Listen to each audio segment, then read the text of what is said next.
아주 먼 옛날 활기 넘치는 평주 상권의 중심에는 모든 이의 존경을 한 몸에 받던 박진사라는 인물이 있었습니다. 그에게는 눈에 넣어도 아프지 않을 외동딸 아란이 있었습니다. 아란은 비단결 같은 마음씨와 총명함으로 아버지의 사랑을 독차지했죠. 하지만 행복은 길지 않았습니다. 평생을 건강하던 아버지가 갑작스러운 병으로 세상을 떠나자 아란의 세상은 한순간에 칠흑 같은 어둠에 잠겼습니다. 아버지의 그늘 뒤에 숨어 음흉한 미소를 짓던 숙부 최만식이 이때를 놓치지 않았습니다. 그는 거짓 유언장을 내세워 형님의 모든 재산을 가로챘습니다. 그것도 모자라 그는 가문의 마지막 핏줄인 어린 아란을 걸림돌로 여겨 그녀를 도성의 한 기로인 연화루의 이름 없는 관기로 팔아넘기고 말았습니다. 양반가의 고귀한 규수에서 하루아침에 웃음을 파는 기생으로 전락한 아란의 원통함은 뼛속 깊이 사무쳤습니다. 하지만 아란은 좌절하지 않았습니다.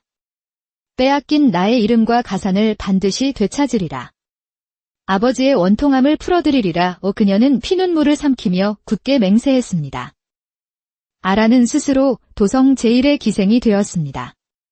그녀의 춤사위는 학의 날갯짓처럼 우아했고 그녀가 타는 검은고 소리는 듣는 이의 심금을 울렸습니다. 수많은 권세가들이 그녀의 발치에 금은보화를 바쳤으나 아란의 마음은 굳게 닫힌 얼음 성과 같았습니다. 그녀의 차가운 눈동자는 오직 단 한 사람, 자신의 가문을 파멸시킨 숙부 최만식을 향해 서릿발처럼 빛나고 있었습니다.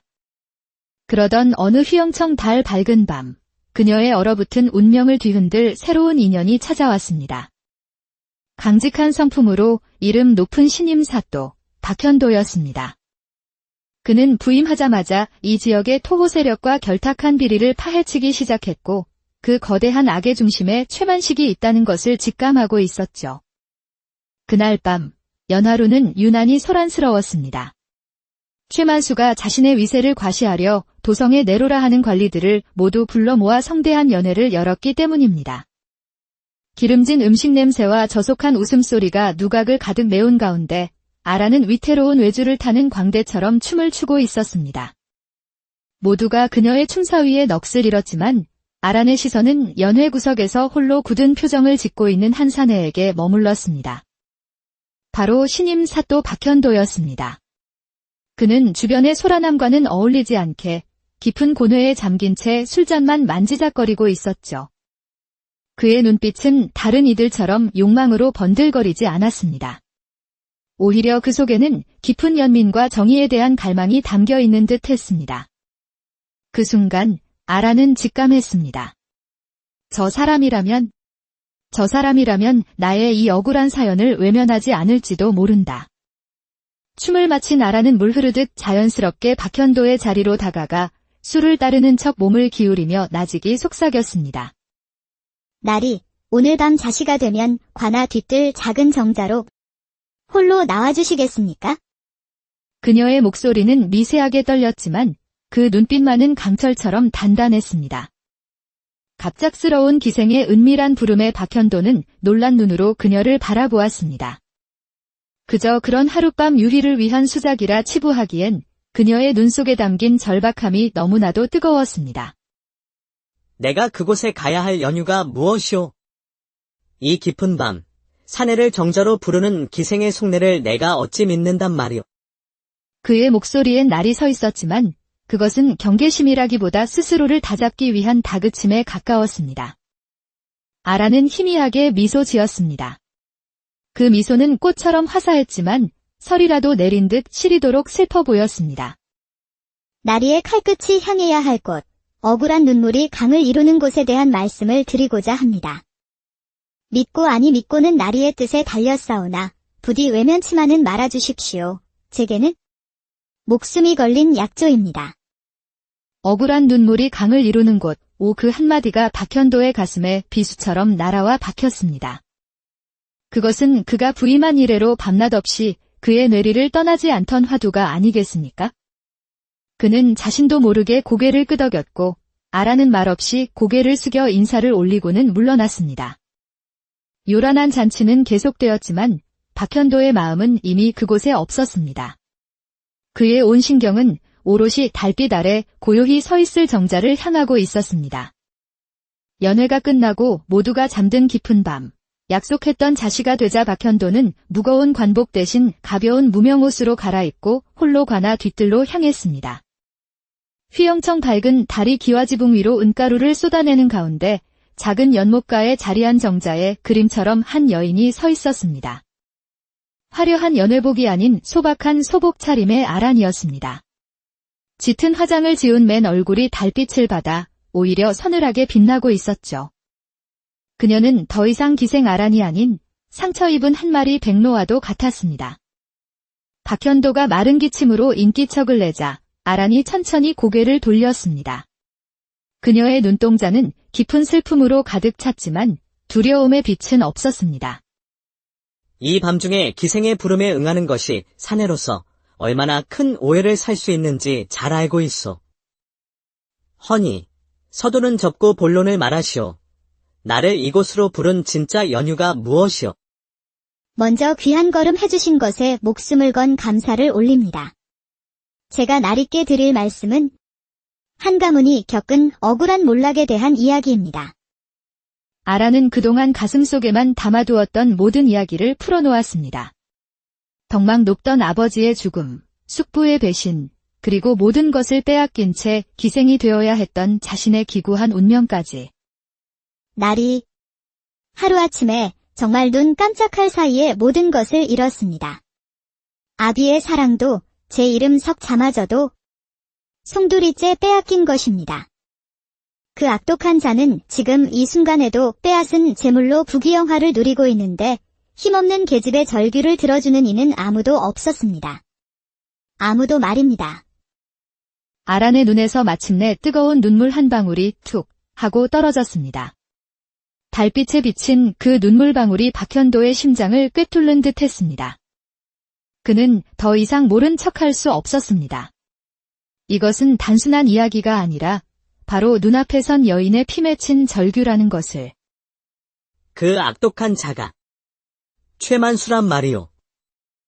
아란은 차마 고개를 들지 못했습니다. 기생의 신분으로 사또에게 연정을 품고 접근한 것으로 비칠까 두려웠기 때문입니다.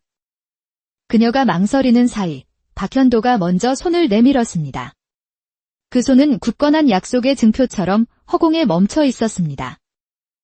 그대의 눈물이 진실이라면 내가 그 눈물을 닦아주겠소. 사또로서 억울한 백성의 편에 서는 것은 나의 소임이요. 그대가 진실을 밝힐 증거를 가져온다면 나는 내 직을 걸고 그대의 싸움에 힘을 보탤 것이요. 이것이 내가 그대에게 해줄 수 있는 약조요. 그것은 단순한 위로가 아니었습니다. 한 관리가 억울한 백성에게 건네는 무겁고도 진실한 약속이었습니다. 아란은 천천히 고개를 들어 그를 보았습니다. 그의 눈동자에는 더 이상 차가운 경계심 대신 따스한 연민과 굳은 결의가 자리하고 있었습니다. 아란은 떨리는 손으로 그의 옷소매를 잡았습니다.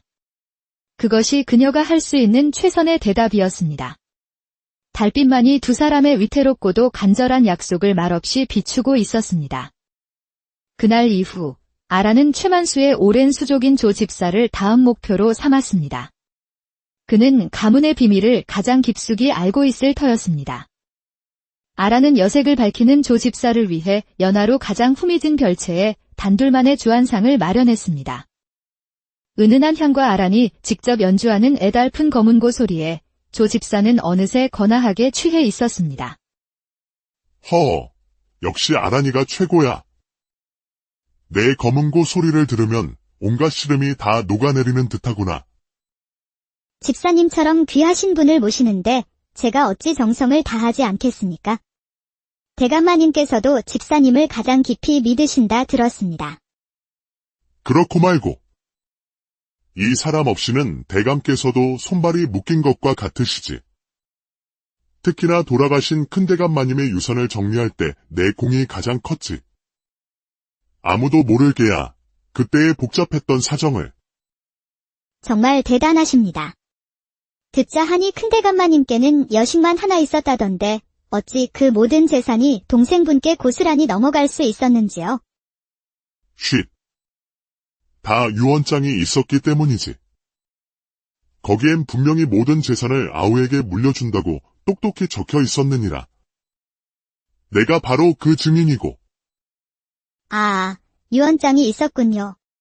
그런데 참 이상합니다.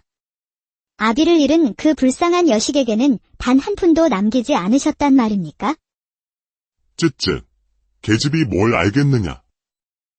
때로는 종이 한 장, 그 위에 찍힌 도장 하나가 천금의 무게를 갖는 법이다.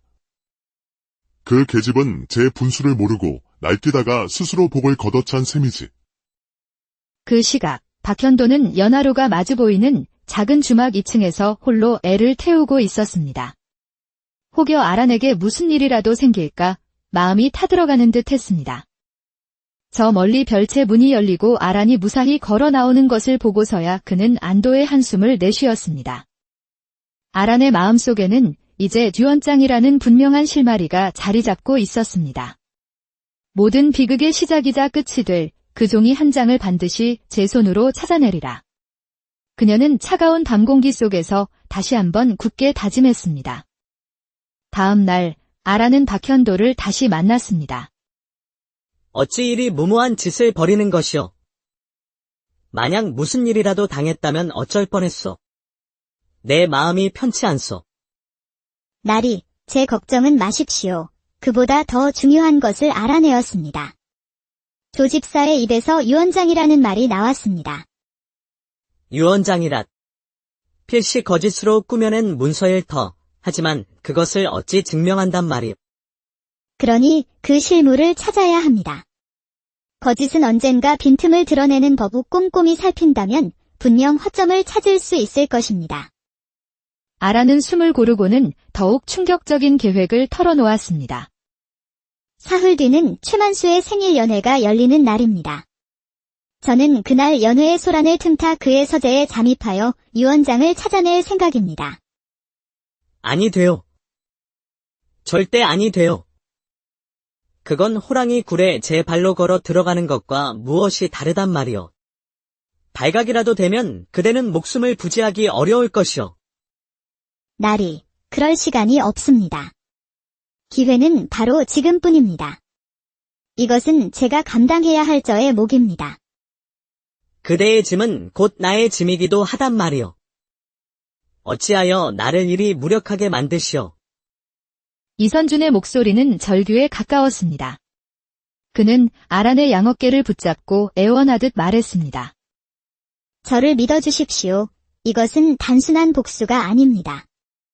빼앗긴 제 삶을 되찾기 위한 마지막 몸부림입니다. 반드시 살아서 돌아와 나리의 신뢰에 보답할 것입니다. 부디 저를 가게 해주십시오. 아란의 간절한 호소에 박현도는 힘없이 그녀의 어깨를 놓아주었습니다. 방 안에는 두 사람의 아프고도 숭고한 결단의 무게만이 무겁게 흘렀습니다. 마침내 최만수의 생일 연회 날이 밝았습니다. 저택은 손님들로 인산인해를 이루었고 화려한 등불이 대낮처럼 마당을 비추었습니다. 아란은 다른 기생들과 함께 현란한 춤사위를 선보였습니다.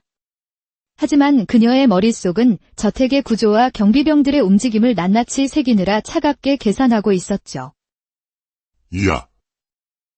과연 도성 제1의 기생답구나. 월라의 춤을 보니 10년은 젊어지는 듯하다. 여봐라. 저 아이에게 후한상을 내리도록 하라.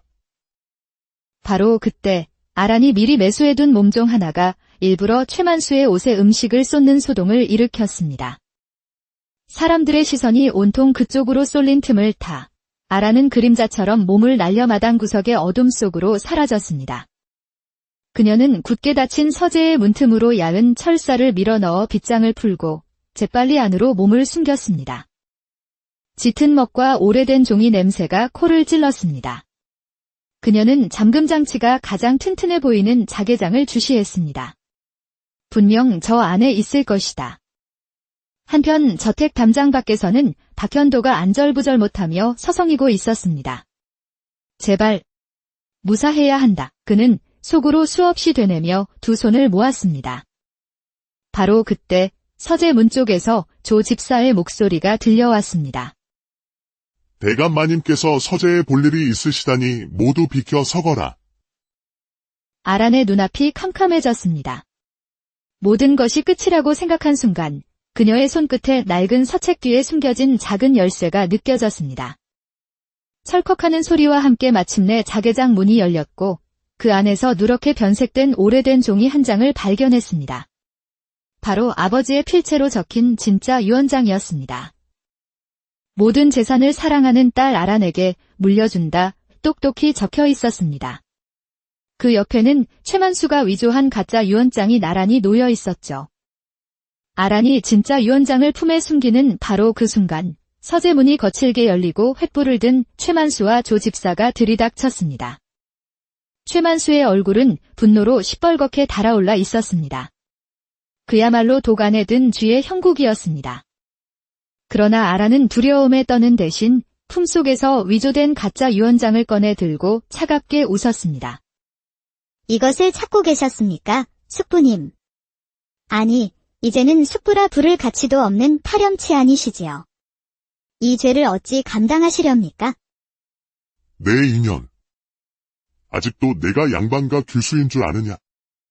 고작 종이 쪼가리 하나 훔쳐놓고 세상을 다 얻은 듯 날뛰는구나. 오늘 밤, 너는 이 서재에서 조용히 사라지게 될 것이다. 제가 사라지면 모든 것이 묻힐 것이라 생각하십니까? 천만에요. 제가 이곳에 오기 전 이미 신임 사또나리께 모든 것을 아뢰었습니다. 만약 제가 약조한 시간까지 돌아가지 않는다면 나리께서 직접 군사를 이끌고 이 집을 샅샅이 뒤지실 것이라 하셨습니다. 하!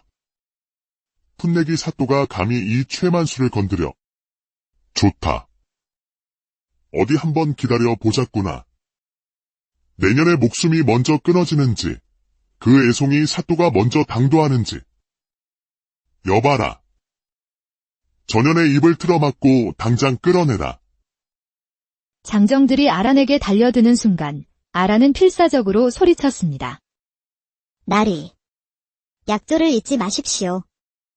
그 외침은 담장 밖에서 애타게 기다리던 박현도의 귀에 희미하게나마 가닿았습니다. 그는 더 이상 망설이지 않았습니다. 모두 나를 따르라. 관내에 도적이 들었다는 신고가 있었다. 지금 당장 저택의 문을 열고 안을 수색한다. 갑작스러운 사또의 등장에 연회는 순식간에 아수라장이 되었습니다. 박현도가 포졸들을 이끌고 굳게 닫힌 대문을 부수고 들어섰을 때 서재 안은 이미 텅 비어 있었습니다. 월라도, 최만수도 그 누구의 모습도 보이지 않았습니다. 다만 바닥에는 가짜 유언장만이 나뒹굴고 있었습니다. 박현도의 심장이 철렁 내려앉았습니다. 그는 흩어진 서류 더미 속에서 아란이 일부러 떨어뜨린 것으로 보이는 작은 놀이개 하나를 발견했습니다. 그리고 그 놀이개에는 아주 작은 쪽지가 매달려 있었습니다. 폐가, 북쪽, 심리. 모두 말을 준비하라. 지금 당장 북쪽으로 간다. 박현도는 가장 날랜 포졸 몇몇만을 대동하고 미친 듯이 말을 몰았습니다. 달빛만이 외로운 길을 비추는 가운데 그의 심장은 절망과 희망 사이를 위태롭게 오갔습니다. 심리 남짓 달렸을까? 과연 허물어져가는 낡은 폐가 한 채가 모습을 드러냈습니다. 안으로 들어서자 희미한 등불 아래 밧줄에 묶인 채 쓰러져 있는 아란과 그녀의 목에 칼을 겨누고 있는 최만수의 모습이 보였습니다. 내 이놈. 감히 관아의 명을 어기고 사람을 납치하다니. 당장 아란 낭자를 풀어주지 못할까? 하! 이제 와서 낭자는 무슨? 너무 늦었습니다. 사또 나리. 이 계집이 품고 있는 종이 쪼가리만 넘겨받고 나면 조용히 세상을 하직하게 될 것입니다. 일촉즉발의 상황. 그때 묶여있던 아란이 박현도를 향해 소리쳤습니다. 나리. 저를 신경 쓰지 마십시오. 저자의 죄를 밝힐 증자가 제 품 안에 있습니다. 제가 죽더라도 반드시 저 악인을 법의 심판대에 세워주십시오. 아란의 절규는 박현도에게 용기를 주었습니다. 그는 더 이상 한 여인을 사랑하는 사내가 아니라 법과 정의를 수호해야 하는 사또였습니다. 최만수는 듣거라. 사사로운 감정으로 백성을 해하고 관의 조사를 방해한 죄. 이제 내가 직접 묻겠다. 여봐라. 저 악독한 자들을 당장 포박하라. 포졸들이 일제히 달려들자 최만수는 마지막 발악처럼 아란을 인질 삼아 버텼습니다. 바로 그 순간 아란은 묶인 몸으로 힘껏 몸부림치며 최만수의 팔을 물어뜯었습니다. 으악!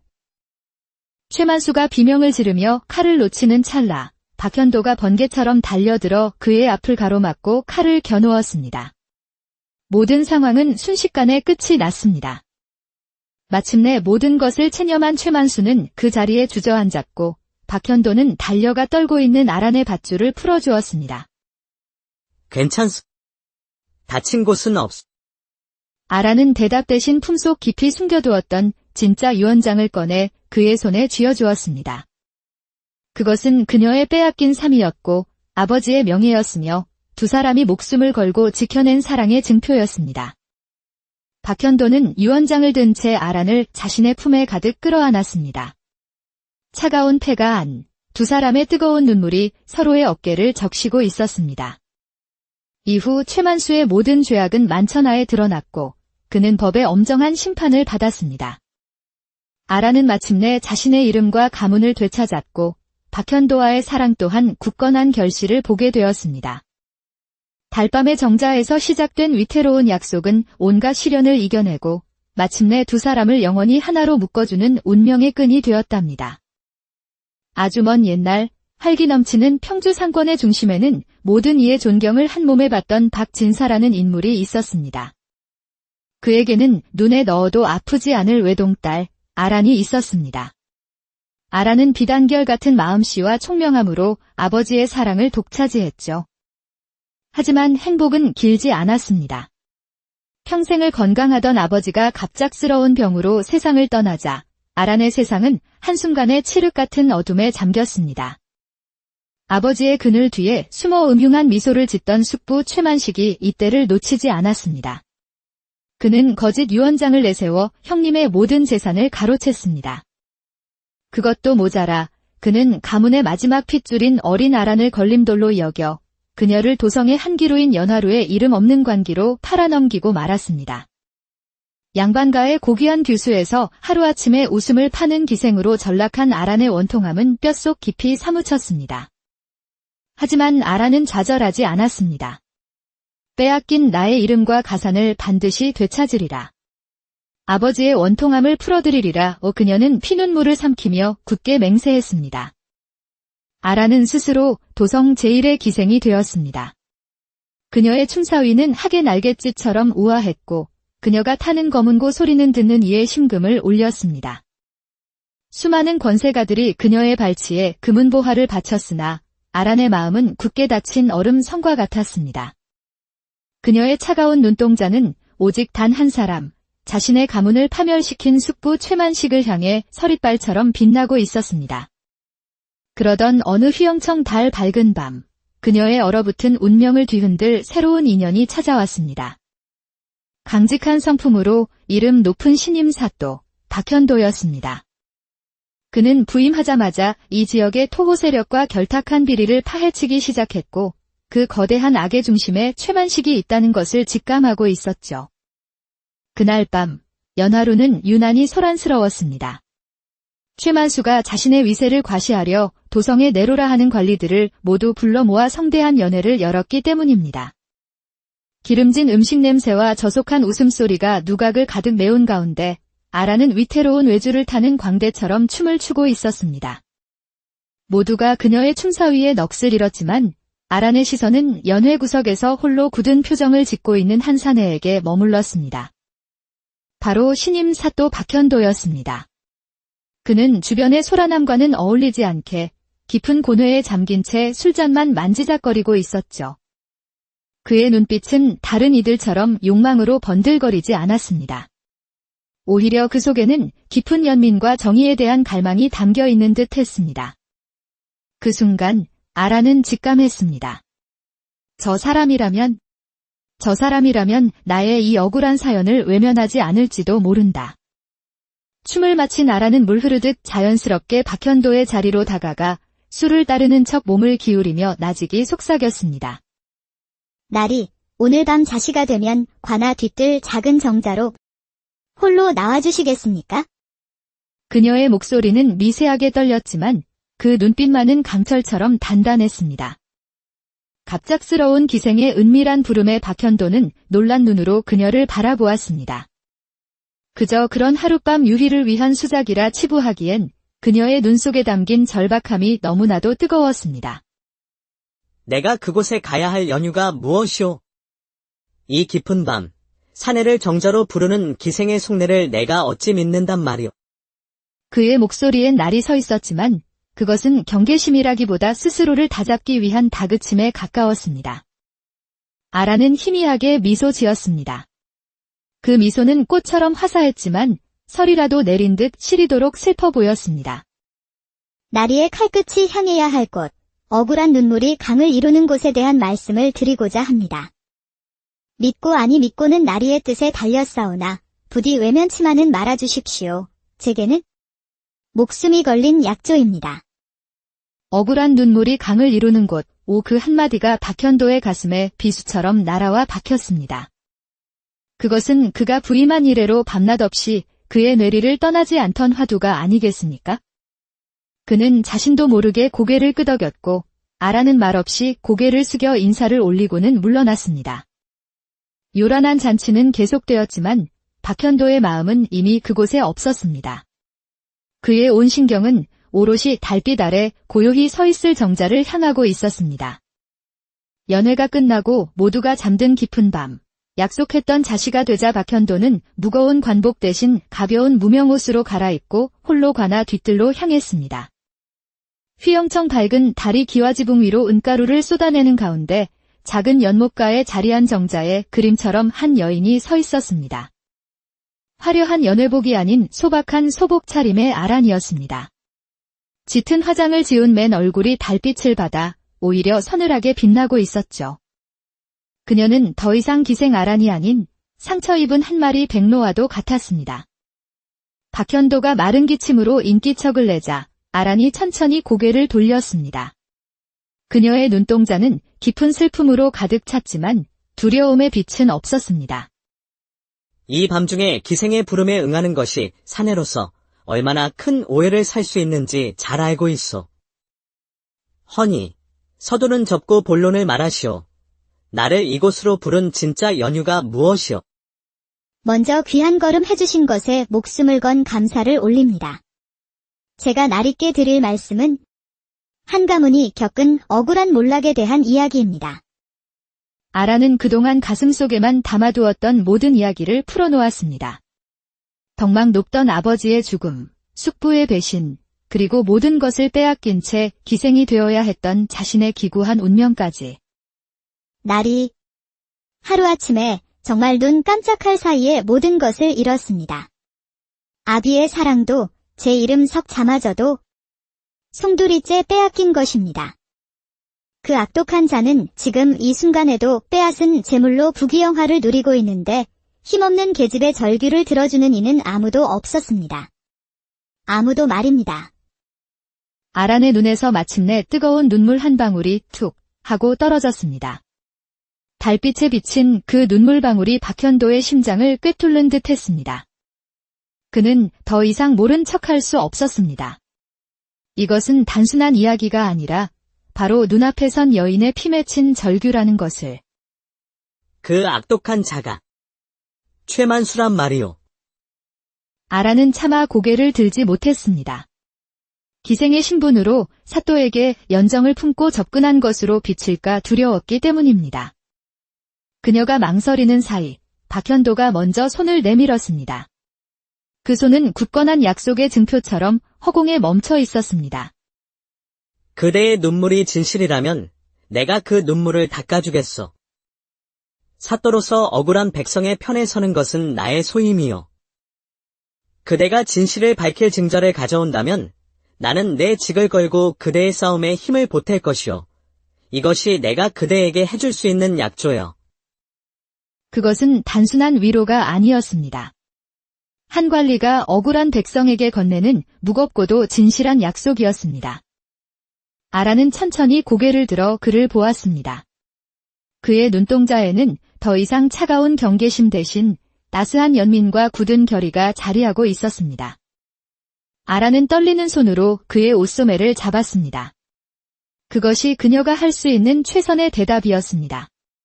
달빛만이 두 사람의 위태롭고도 간절한 약속을 말없이 비추고 있었습니다. 그날 이후 아라는 최만수의 오랜 수족인 조 집사를 다음 목표로 삼았습니다. 그는 가문의 비밀을 가장 깊숙이 알고 있을 터였습니다. 아라는 여색을 밝히는 조 집사를 위해 연하로 가장 후미진 별채에 단둘만의 주안상을 마련했습니다. 은은한 향과 아란이 직접 연주하는 애달픈 검은고 소리에 조 집사는 어느새 거나하게 취해 있었습니다. 역시 아란이가 최고야. 내 검은고 소리를 들으면 온갖 시름이 다 녹아내리는 듯하구나. 집사님처럼 귀하신 분을 모시는데 제가 어찌 정성을 다하지 않겠습니까? 대감마님께서도 집사님을 가장 깊이 믿으신다 들었습니다. 그렇고 말고. 이 사람 없이는 대감께서도 손발이 묶인 것과 같으시지. 특히나 돌아가신 큰대감마님의 유산을 정리할 때 내 공이 가장 컸지. 아무도 모를 게야. 그때의 복잡했던 사정을. 정말 대단하십니다. 듣자 하니 큰대감마님께는 여식만 하나 있었다던데 어찌 그 모든 재산이 동생분께 고스란히 넘어갈 수 있었는지요? 쉿. 다 유언장이 있었기 때문이지. 거기엔 분명히 모든 재산을 아우에게 물려준다고 똑똑히 적혀 있었느니라. 내가 바로 그 증인이고. 유언장이 있었군요. 그런데 참 이상합니다. 아비를 잃은 그 불쌍한 여식에게는 단 한 푼도 남기지 않으셨단 말입니까? 쯧쯧. 계집이 뭘 알겠느냐. 때로는 종이 한 장, 그 위에 찍힌 도장 하나가 천금의 무게를 갖는 법이다. 그 계집은 제 분수를 모르고 날뛰다가 스스로 복을 걷어찬 셈이지. 그 시각 박현도는 연하로가 마주 보이는 작은 주막 2층에서 홀로 애를 태우고 있었습니다. 혹여 아란에게 무슨 일이라도 생길까 마음이 타들어가는 듯 했습니다. 저 멀리 별채 문이 열리고 아란이 무사히 걸어 나오는 것을 보고서야 그는 안도의 한숨을 내쉬었습니다. 아란의 마음속에는 이제 듀언장이라는 분명한 실마리가 자리 잡고 있었습니다. 모든 비극의 시작이자 끝이 될 그 종이 한 장을 반드시 제 손으로 찾아내리라. 그녀는 차가운 밤 공기 속에서 다시 한번 굳게 다짐했습니다. 다음 날 아란은 박현도를 다시 만났습니다. 어찌 이리 무모한 짓을 벌이는 것이오. 만약 무슨 일이라도 당했다면 어쩔 뻔했소. 내 마음이 편치 않소. 나리, 제 걱정은 마십시오. 그보다 더 중요한 것을 알아내었습니다. 조 집사의 입에서 유언장이라는 말이 나왔습니다. 유언장이라. 필시 거짓으로 꾸며낸 문서일 터. 하지만 그것을 어찌 증명한단 말이오. 그러니 그 실물을 찾아야 합니다. 거짓은 언젠가 빈틈을 드러내는 법을 꼼꼼히 살핀다면 분명 허점을 찾을 수 있을 것입니다. 아란은 숨을 고르고는 더욱 충격적인 계획을 털어놓았습니다. 사흘 뒤는 최만수의 생일 연회가 열리는 날입니다. 저는 그날 연회의 소란을 틈타 그의 서재에 잠입하여 유언장을 찾아낼 생각입니다. 아니 돼요. 절대 아니 돼요. 그건 호랑이 굴에 제 발로 걸어 들어가는 것과 무엇이 다르단 말이오. 발각이라도 되면 그대는 목숨을 부지하기 어려울 것이오. 나리, 그럴 시간이 없습니다. 기회는 바로 지금뿐입니다. 이것은 제가 감당해야 할 저의 몫입니다. 그대의 짐은 곧 나의 짐이기도 하단 말이오. 어찌하여 나를 이리 무력하게 만드시오. 이선준의 목소리는 절규에 가까웠습니다. 그는 아란의 양어깨를 붙잡고 애원하듯 말했습니다. 저를 믿어주십시오. 이것은 단순한 복수가 아닙니다. 빼앗긴 제 삶을 되찾기 위한 마지막 몸부림입니다. 반드시 살아서 돌아와 나리의 신뢰에 보답할 것입니다. 부디. 저를 가게 해주십시오. 아란의 간절한 호소에 박현도는 힘없이 그녀의 어깨를 놓아주었습니다.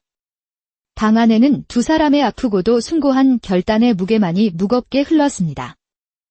마침내 최만수의 생일 연회 날이 밝았습니다. 저택은 손님들로 인산인해를 이루었고 화려한 등불이 대낮처럼 마당을 비추었습니다. 아란은 다른 기생들과 함께 현란한 춤사위를 선보였습니다. 하지만 그녀의 머릿속은 저택의 구조와 경비병들의 움직임을 낱낱이 새기느라 차갑게 계산하고 있었죠. 이야. 과연 도성 제1의 기생답구나. 월라의 춤을 보니 10년은 젊어지는 듯하다. 여봐라. 저 아이에게 후한상을 내리도록 하라. 바로 그때 아란이 미리 매수해둔 몸종 하나가 일부러 최만수의 옷에 음식을 쏟는 소동을 일으켰습니다. 사람들의 시선이 온통 그쪽으로 쏠린 틈을 타 아란은 그림자처럼 몸을 날려 마당 구석의 어둠 속으로 사라졌습니다. 그녀는 굳게 닫힌 서재의 문틈으로 야은 철사를 밀어넣어 빗장을 풀고 재빨리 안으로 몸을 숨겼습니다. 짙은 먹과 오래된 종이 냄새가 코를 찔렀습니다. 그녀는 잠금장치가 가장 튼튼해 보이는 자개장을 주시했습니다. 분명 저 안에 있을 것이다. 한편 저택 담장 밖에서는 박현도가 안절부절 못하며 서성이고 있었습니다. 제발 무사해야 한다. 그는 속으로 수없이 되뇌며 두 손을 모았습니다. 바로 그때 서재 문 쪽에서 조 집사의 목소리가 들려왔습니다. 대감마님께서 서재에 볼 일이 있으시다니 모두 비켜 서거라. 아란의 눈앞이 캄캄해졌습니다. 모든 것이 끝이라고 생각한 순간 그녀의 손끝에 낡은 서책 뒤에 숨겨진 작은 열쇠가 느껴졌습니다. 철컥하는 소리와 함께 마침내 자개장 문이 열렸고 그 안에서 누렇게 변색된 오래된 종이 한 장을 발견했습니다. 바로 아버지의 필체로 적힌 진짜 유언장이었습니다. 모든 재산을 사랑하는 딸 아란에게 물려준다 똑똑히 적혀 있었습니다. 그 옆에는 최만수가 위조한 가짜 유언장이 나란히 놓여 있었죠. 아란이 진짜 유언장을 품에 숨기는 바로 그 순간 서재 문이 거칠게 열리고 횃불을 든 최만수와 조 집사가 들이닥쳤습니다. 최만수의 얼굴은 분노로 시뻘겋게 달아올라 있었습니다. 그야말로 도간에 든 쥐의 형국이었습니다. 그러나 아란은 두려움에 떠는 대신 품속에서 위조된 가짜 유언장을 꺼내 들고 차갑게 웃었습니다. 이것을 찾고 계셨습니까, 숙부님? 아니, 이제는 숙부라 부를 가치도 없는 파렴치 아니시지요. 이 죄를 어찌 감당하시렵니까? 내 인연. 아직도 내가 양반가 규수인 줄 아느냐? 고작 종이 쪼가리 하나 훔쳐놓고 세상을 다 얻은 듯 날뛰는구나. 오늘 밤 너는 이 서재에서 조용히 사라지게 될 것이다. 제가 사라지면 모든 것이 묻힐 것이라 생각하십니까? 천만에요. 제가 이곳에 오기 전 이미 신임 사또 나리께 모든 것을 아뢰었습니다. 만약 제가 약조한 시간까지 돌아가지 않는다면 나리께서 직접 군사를 이끌고 이 집을 샅샅이 뒤지실 것이라 하셨습니다. 하!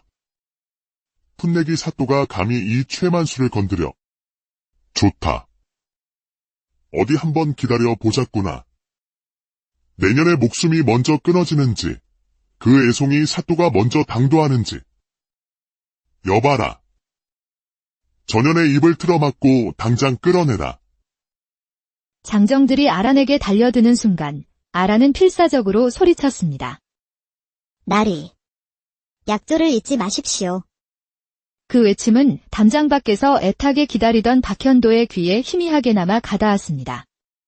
그는 더 이상 망설이지 않았습니다. 모두 나를 따르라. 관내에 도적이 들었다는 신고가 있었다. 지금 당장 저택의 문을 열고 안을 수색한다. 갑작스러운 사또의 등장에 연회는 순식간에 아수라장이 되었습니다. 박현도가 포졸들을 이끌고 굳게 닫힌 대문을 부수고 들어섰을 때 서재 안은 이미 텅 비어 있었습니다. 월라도, 최만수도 그 누구의 모습도 보이지 않았습니다. 다만 바닥에는 가짜 유언장만이 나뒹굴고 있었습니다. 박현도의 심장이 철렁 내려앉았습니다. 그는 흩어진 서류 더미 속에서 아란이 일부러 떨어뜨린 것으로 보이는 작은 놀이개 하나를 발견했습니다. 그리고 그 놀이개에는 아주 작은 쪽지가 매달려 있었습니다. 폐가, 북쪽, 심리. 모두 말을 준비하라. 지금 당장 북쪽으로 간다.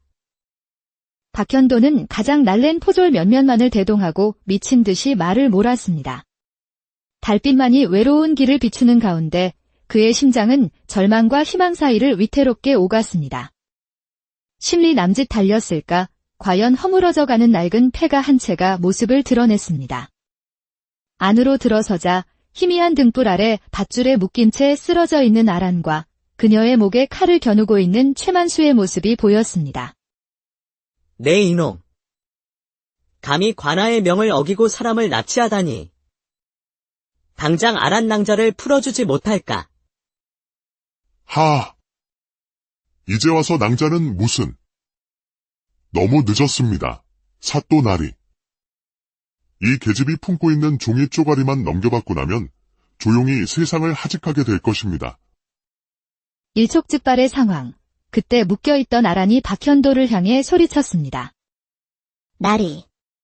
저를 신경 쓰지 마십시오. 저자의 죄를 밝힐 증자가 제 품 안에 있습니다.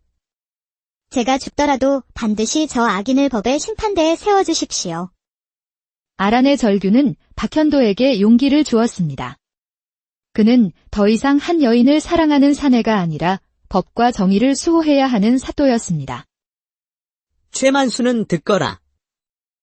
사사로운 감정으로 백성을 해하고 관의 조사를 방해한 죄. 이제 내가 직접 묻겠다. 여봐라. 저 악독한 자들을 당장 포박하라. 포졸들이 일제히 달려들자 최만수는 마지막 발악처럼 아란을 인질 삼아 버텼습니다. 바로 그 순간 아란은 묶인 몸으로 힘껏 몸부림치며 최만수의 팔을 물어뜯었습니다. 으악! 최만수가 비명을 지르며 칼을 놓치는 찰나 박현도가 번개처럼 달려들어 그의 앞을 가로막고 칼을 겨누었습니다. 모든 상황은 순식간에 끝이 났습니다. 마침내 모든 것을 체념한 최만수는 그 자리에 주저앉았고 박현도는 달려가 떨고 있는 아란의 밧줄을 풀어주었습니다. 괜찮소. 다친 곳은 없소. 아란은 대답 대신 품속 깊이 숨겨두었던 진짜 유언장을 꺼내 그의 손에 쥐어주었습니다. 그것은 그녀의 빼앗긴 삶이었고 아버지의 명예였으며 두 사람이 목숨을 걸고 지켜낸 사랑의 증표였습니다. 박현도는 유언장을 든 채 아란을 자신의 품에 가득 끌어안았습니다. 차가운 폐가 안, 두 사람의 뜨거운 눈물이 서로의 어깨를 적시고 있었습니다.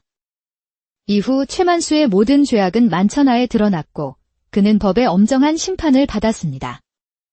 아란은 마침내 자신의 이름과 가문을 되찾았고 박현도와의 사랑 또한 굳건한 결실을 보게 되었습니다. 달밤의 정자에서 시작된 위태로운 약속은 온갖 시련을 이겨내고 마침내 두 사람을 영원히 하나로 묶어주는 운명의 끈이 되었답니다. 아주 먼 옛날 활기 넘치는 평주 상권의 중심에는 모든 이의 존경을 한 몸에 받던 박진사라는 인물이 있었습니다.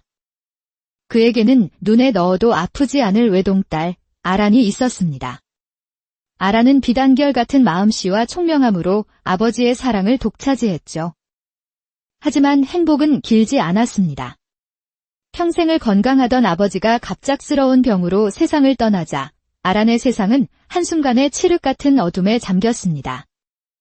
아버지의 그늘 뒤에 숨어 음흉한 미소를 짓던 숙부 최만식이 이때를 놓치지 않았습니다. 그는 거짓 유언장을 내세워 형님의 모든 재산을 가로챘습니다. 그것도 모자라 그는 가문의 마지막 핏줄인 어린 아란을 걸림돌로 여겨 그녀를 도성의 한기로인 연하루의 이름 없는 관기로 팔아넘기고 말았습니다. 양반가의 고귀한 규수에서 하루아침에 웃음을 파는 기생으로 전락한 아란의 원통함은 뼛속 깊이 사무쳤습니다. 하지만 아란은 좌절하지 않았습니다. 빼앗긴 나의 이름과 가산을 반드시 되찾으리라. 아버지의 원통함을 풀어드리리라. 그녀는 피눈물을 삼키며 굳게 맹세했습니다. 아란은 스스로 도성 제1의 기생이 되었습니다. 그녀의 춤사위는 학의 날갯짓처럼 우아했고 그녀가 타는 검은고 소리는 듣는 이의 심금을 울렸습니다. 수많은 권세가들이 그녀의 발치에 금은보화를 바쳤으나 아란의 마음은 굳게 닫힌 얼음 성과 같았습니다. 그녀의 차가운 눈동자는 오직 단 한 사람, 자신의 가문을 파멸시킨 숙부 최만식을 향해 서릿발처럼 빛나고 있었습니다. 그러던 어느 휘영청 달 밝은 밤, 그녀의 얼어붙은 운명을 뒤흔들 새로운 인연이 찾아왔습니다. 강직한 성품으로 이름 높은 신임 사또, 박현도였습니다. 그는 부임하자마자 이 지역의 토호 세력과 결탁한 비리를 파헤치기 시작했고, 그 거대한 악의 중심에 최만식이 있다는 것을 직감하고 있었죠. 그날 밤, 연하루는 유난히 소란스러웠습니다. 최만수가 자신의 위세를 과시하려 도성에 내로라 하는 관리들을 모두 불러 모아 성대한 연회를 열었기 때문입니다. 기름진 음식 냄새와 저속한 웃음소리가 누각을 가득 메운 가운데 아라는 위태로운 외주를 타는 광대처럼 춤을 추고 있었습니다. 모두가 그녀의 춤사위에 넋을 잃었지만 아란의 시선은 연회 구석에서 홀로 굳은 표정을 짓고 있는 한 사내에게 머물렀습니다. 바로 신임 사또 박현도였습니다. 그는 주변의 소란함과는 어울리지 않게 깊은 고뇌에 잠긴 채 술잔만 만지작거리고 있었죠. 그의 눈빛은 다른 이들처럼 욕망으로 번들거리지 않았습니다. 오히려 그 속에는 깊은 연민과 정의에 대한 갈망이 담겨 있는 듯 했습니다. 그 순간 아라는 직감했습니다. 저 사람이라면 나의 이 억울한 사연을 외면하지 않을지도 모른다. 춤을 마친 아라는 물 흐르듯 자연스럽게 박현도의 자리로 다가가 술을 따르는 척 몸을 기울이며 나직이 속삭였습니다. 나리, 오늘 밤 자시가 되면 관아 뒤뜰 작은 정자로 홀로 나와주시겠습니까? 그녀의 목소리는 미세하게 떨렸지만 그 눈빛만은 강철처럼 단단했습니다. 갑작스러운 기생의 은밀한 부름에 박현도는 놀란 눈으로 그녀를 바라보았습니다. 그저 그런 하룻밤 유희를 위한 수작이라 치부하기엔 그녀의 눈 속에 담긴 절박함이 너무나도 뜨거웠습니다. 내가 그곳에 가야 할 연유가 무엇이오?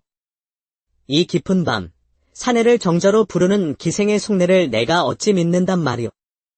그의 목소리엔 날이 서 있었지만 그것은 경계심이라기보다 스스로를 다잡기 위한 다그침에 가까웠습니다. 아라는 희미하게 미소 지었습니다. 그 미소는 꽃처럼 화사했지만 설이라도 내린 듯 시리도록 슬퍼 보였습니다. 나리의 칼끝이 향해야 할 곳, 억울한 눈물이 강을 이루는 곳에 대한 말씀을 드리고자 합니다. 믿고 아니 믿고는 나리의 뜻에 달렸사오나 부디 외면치만은 말아주십시오. 제게는 목숨이 걸린 약조입니다. 억울한 눈물이 강을 이루는 곳, 그 한마디가 박현도의 가슴에 비수처럼 날아와 박혔습니다. 그것은 그가 부임한 이래로 밤낮 없이 그의 뇌리를 떠나지 않던 화두가 아니겠습니까? 그는 자신도 모르게 고개를 끄덕였고 아라는 말없이 고개를 숙여 인사를 올리고는 물러났습니다. 요란한 잔치는 계속되었지만 박현도의 마음은 이미 그곳에 없었습니다. 그의 온 신경은 오롯이 달빛 아래 고요히 서 있을 정자를 향하고 있었습니다. 연회가 끝나고 모두가 잠든 깊은 밤, 약속했던 자시가 되자 박현도는 무거운 관복 대신 가벼운 무명옷으로 갈아입고 홀로 관아 뒤뜰로 향했습니다. 휘영청 밝은 달이 기와지붕 위로 은가루를 쏟아내는 가운데 작은 연못가의 자리한 정자에 그림처럼 한 여인이 서 있었습니다. 화려한 연회복이 아닌 소박한 소복 차림의 아란이었습니다. 짙은 화장을 지운 맨 얼굴이 달빛을 받아 오히려 서늘하게 빛나고 있었죠. 그녀는 더 이상 기생 아란이 아닌 상처 입은 한 마리 백로와도 같았습니다. 박현도가 마른 기침으로 인기척을 내자 아란이 천천히 고개를 돌렸습니다. 그녀의 눈동자는 깊은 슬픔으로 가득 찼지만 두려움의 빛은 없었습니다. 이 밤중에 기생의 부름에 응하는 것이 사내로서 얼마나 큰 오해를 살 수 있는지 잘 알고 있어. 허니, 서두는 접고 본론을 말하시오. 나를 이곳으로 부른 진짜 연유가 무엇이오? 먼저 귀한 걸음 해주신 것에 목숨을 건 감사를 올립니다. 제가 나리께 드릴 말씀은 한 가문이 겪은 억울한 몰락에 대한 이야기입니다. 아라는 그동안 가슴속에만 담아두었던 모든 이야기를 풀어놓았습니다. 덕막 높던 아버지의 죽음, 숙부의 배신, 그리고 모든 것을 빼앗긴 채 기생이 되어야 했던 자신의 기구한 운명까지. 날이 하루아침에 정말 눈 깜짝할 사이에 모든 것을 잃었습니다. 아비의 사랑도 제 이름 석자마저도 송두리째 빼앗긴 것입니다. 그 악독한 자는 지금 이 순간에도 빼앗은 재물로 부귀영화를 누리고 있는데 힘없는 계집의 절규를 들어주는 이는 아무도 없었습니다. 아무도 말입니다. 아란의 눈에서 마침내 뜨거운 눈물 한 방울이 툭 하고 떨어졌습니다. 달빛에 비친 그 눈물방울이 박현도의 심장을 꿰뚫는 듯 했습니다. 그는 더 이상 모른 척할 수 없었습니다. 이것은 단순한 이야기가 아니라 바로 눈앞에 선 여인의 피 맺힌 절규라는 것을. 그 악독한 자가 최만수란 말이오. 아라는 차마 고개를 들지 못했습니다. 기생의 신분으로 사또에게 연정을 품고 접근한 것으로 비칠까 두려웠기 때문입니다. 그녀가 망설이는 사이 박현도가 먼저 손을 내밀었습니다. 그 손은 굳건한 약속의 증표처럼 허공에 멈춰 있었습니다. 그대의 눈물이 진실이라면 내가 그 눈물을 닦아주겠소. 사또로서 억울한 백성의 편에 서는 것은 나의 소임이요. 그대가 진실을 밝힐 증거를 가져온다면 나는 내 직을 걸고 그대의 싸움에 힘을 보탤 것이요. 이것이 내가 그대에게 해줄 수 있는 약조요. 그것은 단순한 위로가 아니었습니다. 한 관리가 억울한 백성에게 건네는 무겁고도 진실한 약속이었습니다. 아라는 천천히 고개를 들어 그를 보았습니다. 그의 눈동자에는 더 이상 차가운 경계심 대신 따스한 연민과 굳은 결의가 자리하고 있었습니다. 아라는 떨리는 손으로 그의 옷소매를 잡았습니다. 그것이 그녀가 할 수 있는 최선의 대답이었습니다. 달빛만이 두 사람의 위태롭고도 간절한 약속을 말없이 비추고 있었습니다. 그날 이후 아라는 최만수의 오랜 수족인 조 집사를 다음 목표로 삼았습니다. 그는 가문의 비밀을 가장 깊숙이 알고 있을 터였습니다. 아라는 여색을 밝히는 조 집사를 위해 연하로 가장 후미진 별채에 단둘만의 주안상을 마련했습니다. 은은한 향과 아란이 직접 연주하는 애달픈 검은고 소리에 조 집사는 어느새 거나하게 취해 있었습니다. 역시 아란이가 최고야. 내 검은고 소리를 들으면 온갖 시름이 다 녹아내리는 듯하구나. 집사님처럼 귀하신 분을 모시는데 제가 어찌 정성을 다하지 않겠습니까? 대감마님께서도 집사님을 가장 깊이 믿으신다 들었습니다. 그렇고 말고. 이 사람 없이는 대감께서도 손발이 묶인 것과 같으시지. 특히나 돌아가신 큰대감마님의 유산을 정리할 때 내 공이 가장 컸지. 아무도 모를 게야. 그때의 복잡했던 사정을. 정말 대단하십니다. 듣자 하니 큰대감마님께는 여식만 하나 있었다던데 어찌 그 모든 재산이 동생분께 고스란히 넘어갈 수 있었는지요? 쉿. 다 유언장이 있었기 때문이지. 거기엔 분명히 모든 재산을 아우에게 물려준다고 똑똑히 적혀 있었느니라. 내가 바로 그 증인이고. 유언장이 있었군요. 그런데 참 이상합니다. 아비를 잃은 그 불쌍한 여식에게는 단 한 푼도 남기지 않으셨단 말입니까? 쯧쯧. 계집이 뭘 알겠느냐. 때로는 종이 한 장, 그 위에 찍힌 도장 하나가 천금의 무게를 갖는 법이다. 그 계집은 제 분수를 모르고 날뛰다가 스스로 복을 걷어찬 셈이지. 그 시각 박현도는 연하로가 마주 보이는 작은 주막 2층에서 홀로 애를 태우고 있었습니다. 혹여 아란에게 무슨 일이라도 생길까 마음이 타들어가는 듯 했습니다. 저 멀리 별채 문이 열리고 아란이 무사히 걸어 나오는 것을 보고서야 그는 안도의 한숨을 내쉬었습니다. 아란의 마음속에는 이제 듀언장이라는 분명한 실마리가 자리 잡고 있었습니다. 모든 비극의 시작이자 끝이 될 그 종이 한 장을 반드시 제 손으로 찾아내리라. 그녀는 차가운 밤 공기 속에서 다시 한번 굳게 다짐했습니다. 다음 날 아란은 박현도를 다시 만났습니다. 어찌 이리 무모한 짓을 벌이는 것이오. 만약 무슨 일이라도 당했다면 어쩔 뻔했소. 내 마음이 편치 않소. 나리, 제 걱정은 마십시오. 그보다 더 중요한 것을 알아내었습니다. 조 집사의 입에서 유언장이라는 말이 나왔습니다. 유언장이란 필시 거짓으로 꾸며낸 문서일 터. 하지만 그것을 어찌 증명한단 말이오. 그러니 그 실물을 찾아야 합니다. 거짓은 언젠가 빈틈을 드러내는 법을 꼼꼼히 살핀다면 분명 허점을 찾을 수 있을 것입니다. 아라는 숨을 고르고는 더욱 충격적인 계획을 털어놓았습니다. 사흘 뒤는 최만수의 생일 연회가 열리는 날입니다. 저는 그날 연회의 소란을 틈타 그의 서재에 잠입하여 유언장을 찾아낼 생각입니다. 아니 돼요. 절대 아니 돼요.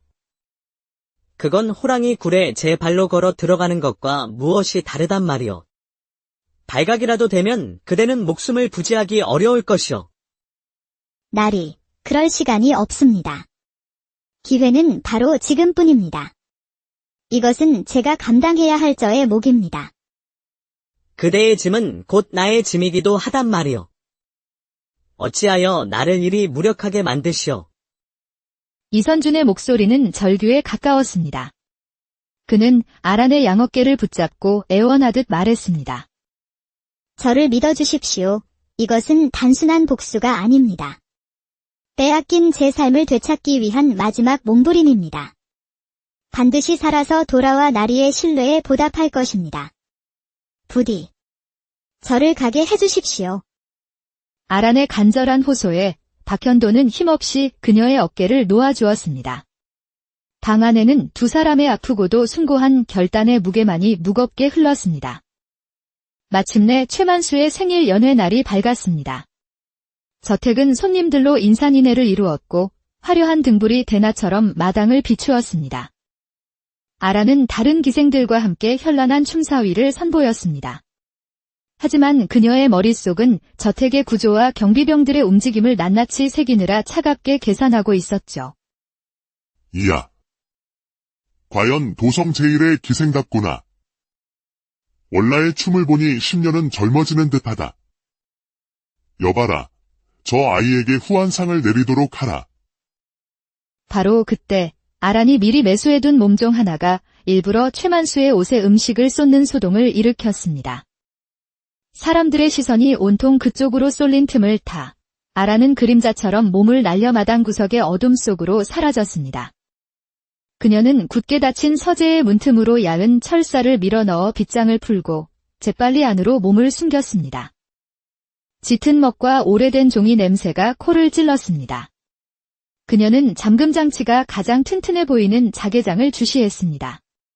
분명 저 안에 있을 것이다. 한편 저택 담장 밖에서는 박현도가 안절부절 못하며 서성이고 있었습니다. 제발 무사해야 한다. 그는 속으로 수없이 되뇌며 두 손을 모았습니다. 바로 그때 서재 문 쪽에서 조 집사의 목소리가 들려왔습니다. 대감마님께서 서재에 볼 일이 있으시다니 모두 비켜 서거라. 아란의 눈앞이 캄캄해졌습니다. 모든 것이 끝이라고 생각한 순간 그녀의 손끝에 낡은 서책 뒤에 숨겨진 작은 열쇠가 느껴졌습니다. 철컥하는 소리와 함께 마침내 자개장 문이 열렸고 그 안에서 누렇게 변색된 오래된 종이 한 장을 발견했습니다. 바로 아버지의 필체로 적힌 진짜 유언장이었습니다. 모든 재산을 사랑하는 딸 아란에게 물려준다 똑똑히 적혀 있었습니다. 그 옆에는 최만수가 위조한 가짜 유언장이 나란히 놓여 있었죠. 아란이 진짜 유언장을 품에 숨기는 바로 그 순간 서재 문이 거칠게 열리고 횃불을 든 최만수와 조 집사가 들이닥쳤습니다. 최만수의 얼굴은 분노로 시뻘겋게 달아올라 있었습니다. 그야말로 도간에 든 쥐의 형국이었습니다. 그러나 아란은 두려움에 떠는 대신 품속에서 위조된 가짜 유언장을 꺼내 들고 차갑게 웃었습니다. 이것을 찾고 계셨습니까, 숙부님? 아니, 이제는 숙부라 부를 가치도 없는 파렴치 아니시지요. 이 죄를 어찌 감당하시렵니까? 내 인연. 아직도 내가 양반가 규수인 줄 아느냐? 고작 종이 쪼가리 하나 훔쳐놓고 세상을 다 얻은 듯 날뛰는구나.